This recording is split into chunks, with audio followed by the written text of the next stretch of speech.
Hello and welcome to the TRBusiness video channel. I'm joined today by Masanao Tomozoe. He's President and CEO of Central Japan International Airport Company. Thank you for joining TRBusiness. Thank you very much for the opportunity to speak about our airport. Thank you. Mr. Tomozoe, I just wanted to get your reflections on 2018, particularly the commercial development at Central Air.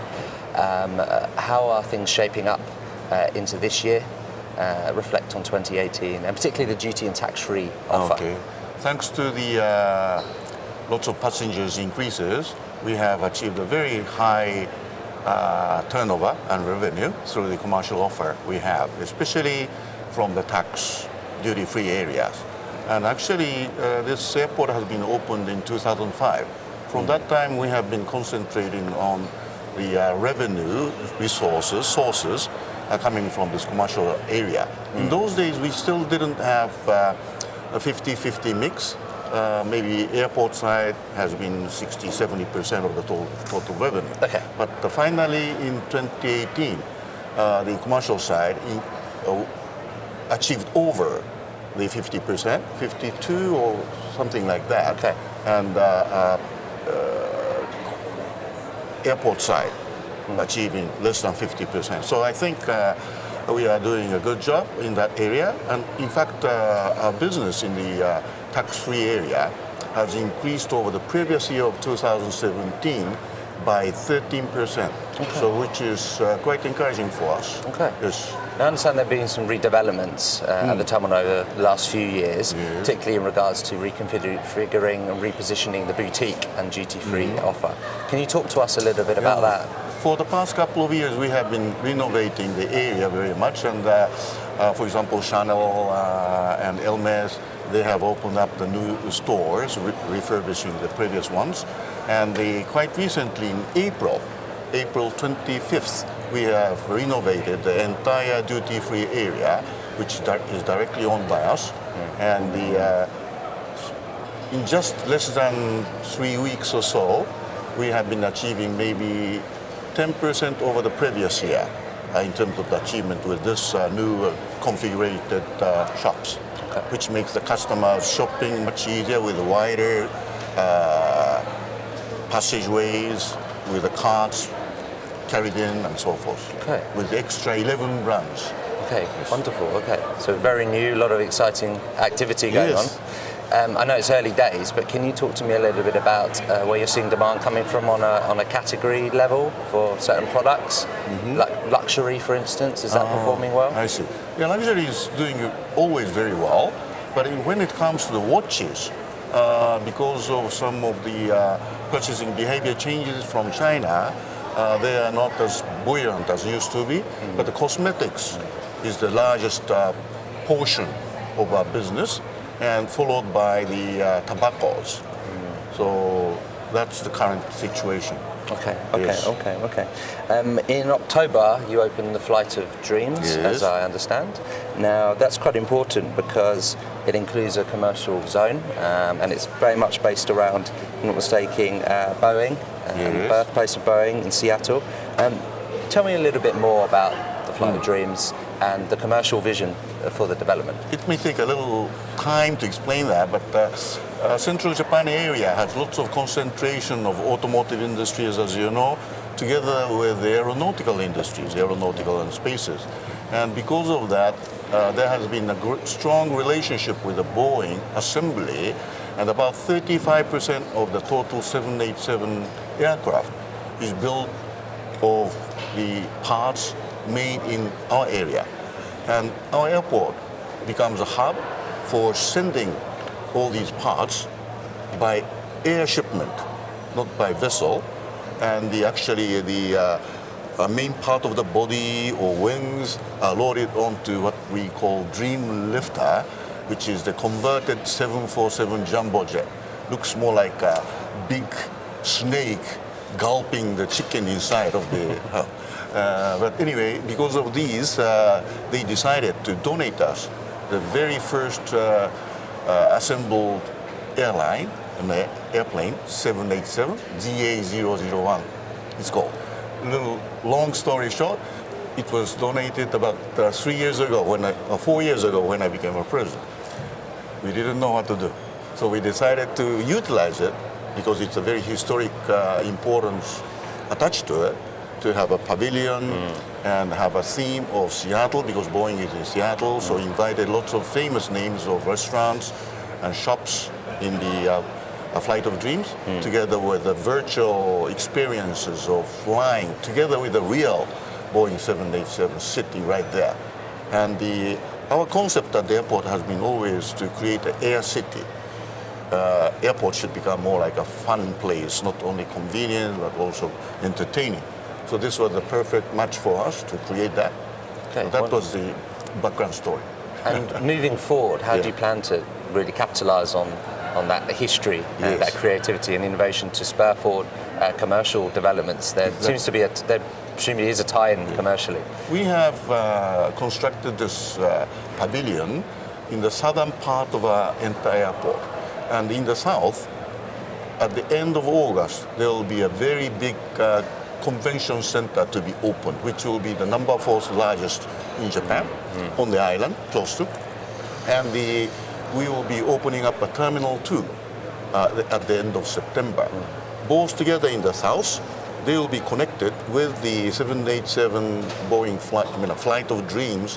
Right in the center, we connect them with the kind of pathway above the road, connecting all these. So flow of passengers will go through definitely these areas. So that will be a great place to attract many people, not only the travelers, but even the people living in the area. So that will provide us the, what shall I say, more crowd coming in, more exposure to the brands. But at the Flight of Dreams, we are not thinking about having a duty-free shops because Terminal 1 and Terminal 2 do that function. They best serve the passengers. Okay, yes. Fantastic. So more for the attraction purposes. Wonderful. Okay. Well, we'll be keeping a close eye on those developments. Please come and see us. Will do. Visit. So I want to turn now to more sort of regulatory issues regarding arrivals duty-free in Japan. I want to talk to you about your views on the business. Yes. We've seen airports such as Narita and Kansai implement arrivals duty-free under planned tax reforms. What's your view? Is there real potential in the business, and will you look to bring it to Centrair? At Centrair, we have opened the arrival duty-free shop in April. But as you know, the government regulation is very strict, and we can only display and sell the goods from overseas and restricted to tobacco and alcohol. Yeah. So there is merchandising restrictions. But against the plan, we have been selling almost twice as much as the original plan. So we are very happy about the achievement, but yet when it comes to the percentage of the total turnover of the duty-free sales we have, it's still 2-3%. And mainly maybe 70% are Japanese purchasers of tobacco.